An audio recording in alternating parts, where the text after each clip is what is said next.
मेरे नबी अकरम सल्लल्लाहु ताला अलैहि वसल्लम ने फरमाया, चार चीजें बदबख्ती की अलामत है।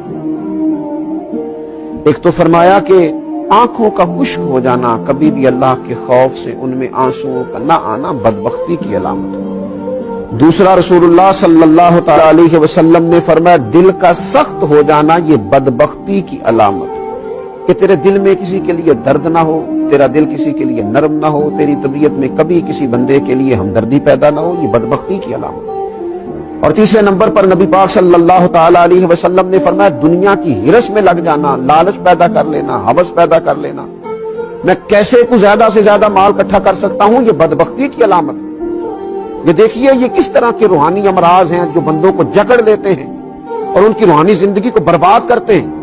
चौथे नंबर पर मेरे नबी पाक सल्लल्लाहु ताला अलैहि वसल्लम ने फरमाया, लंबी उम्मीदें वाबस्ता करना।